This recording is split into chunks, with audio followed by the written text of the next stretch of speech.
السلام عليكم ورحمة الله وبركاته. يلا بينا النهاردة نعمل عشاء بطريقة مختلفة. نعمله فطار، ممكن نعمله غدا حسب ما انتي بتحبي، بس انا كنت عاملاه عشاء. حاجة بسيطة خالص، ب50 جنيه اتعشينا او ب50 جنيه هتتغدي. بلاش نقول فطار في الظروف اللي احنا فيها دي، خلينا في الوجبة الأساسية.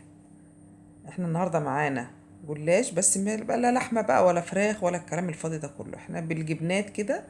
وعملنا بصراحة كانت صينية عشاء في منتهى الجمال.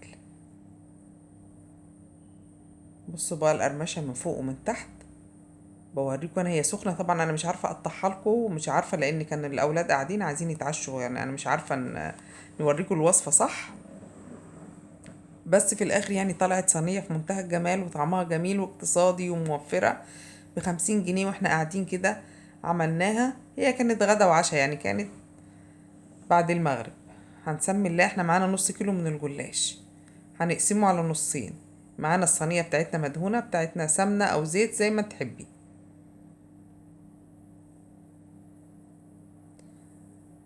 هنقسمها كده، هنقسمها على نصين. هنحط اول نص وهندهن. هنجيب معانا معلقتين من الزيت او معلقتين من السمنة، وندهن الطبقة بتاعت اول طبقة دي من تحت قبل ما نحط الحشو بتاعنا. بص انا بحاول اقسمها عشان يبقى فوق زي تحت، ما تبقاش حتة رقيقة وحتة تخينة.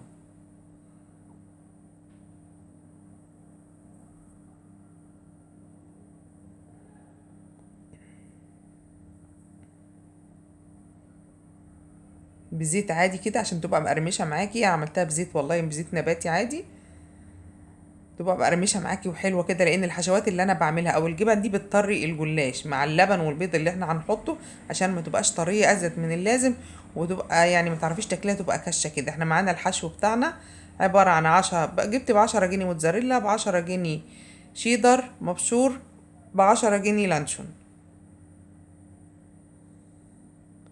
عايزه تقللي الكميه ده يرجع لك انتي. وهنبتدي نفرد الحشوات بتاعتنا. عايزه تعمليها ببسطرمه، عايزه تعمليها بيفي بس عليه زيتون، الحشو ده يرجع لك انتي برضو. الموجود عندك اشتغلي بيه.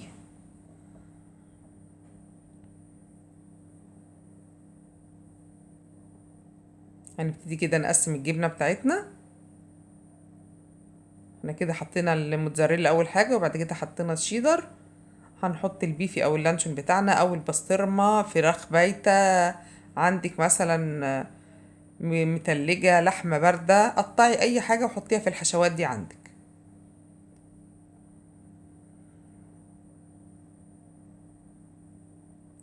بسيطة خالص وسهلة، في كام دقيقة هتعمليها. والحشو ده ما بياخدش حاجة في السوا بتاعه، يعني لان الرقاق بيبقى مستوي.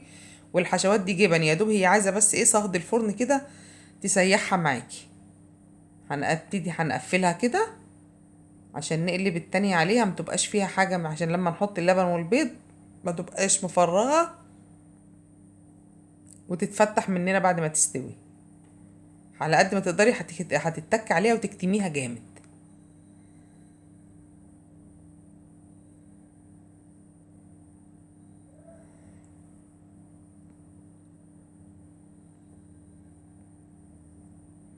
عايزة تسقيها بقى بشوربة براحتك. انا كان عندي كوباية لبن وحطيت عليها بضاية، حبة ملح وحبة فلفل، وقلبتهم مع بعض، وزقيت بيها صينية الرقاق بتاعتي.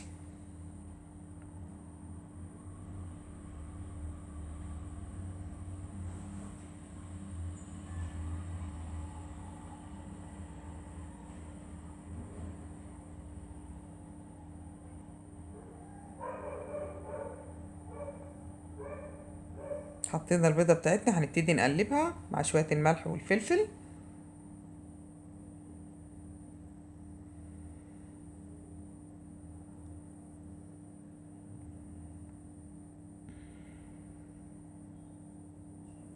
بصي هي مش هنغير دلوقتي المعلقة للشوكة عشان الشوكة مش عايزة تقلب البيضة مع اللبن.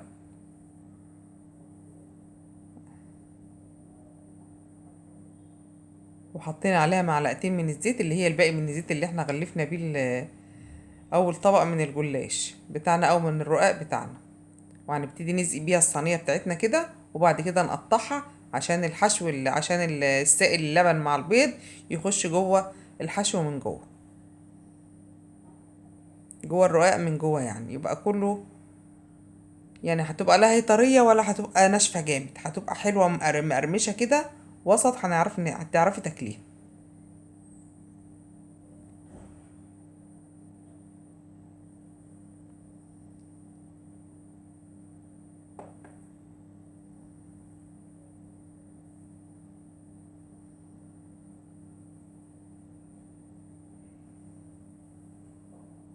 كده احنا قطعناها وخلصناها. بصوا كده بسم الله ما شاء الله بقت طريه ازاي. بس بقى احنا طبعا واحنا بنشتغل مولعين الفرن على درجه حراره عاليه من فوق ومن تحت. اول ما نبتدي ندخلها هنوطي النار، يعني نخليها وسط كده من تحت عشان تتشرب وتبقى حلوه معانا، ونسيب النار من فوق عاليه. اول ما تحسي ان هي من فوق كده اتحمرت تطفي عليها وتوطي عليها خالص من تحت عشان تتلدن، ما تبقاش برضو ما تطلعهاش بايشه وتبقى طريه. وادي العشاء بتاعنا او الغدا بتاعنا ما شاء الله اهو، ب50 جنيه عملنا احلى صينيه للعشاء. مش لازم نقول، مش لازم الفراخ، مش لازم اللحمه، مع الغلا اللي احنا فيه دوت. فكري ودبري هتلاقي نفسك عملتي للعيال اللي هم عايزينه. بصوا الجمال، طبعا انا مش عارفه والله اوريكم عشان هي سخنه، وزي ما قلت لكم احنا كنت عاملاها وقت عشاء، مش عارفه حتى امسكها اوريكم من تحت. يعني بصوا التسويه بتاعتها بسم الله ما شاء الله، كان طعمها خرافه بصراحه. عايزه اقطعها لكم واوريكم المطه بتاعتها برضو، مانيش عارفه. كل سنه وانتم طيبين. لو عجبكم الفيديو اعملوا لنا لايك، كومنت حلو وشير، وفعلوا زر الجرس عشان ينزل لكم كل جديد.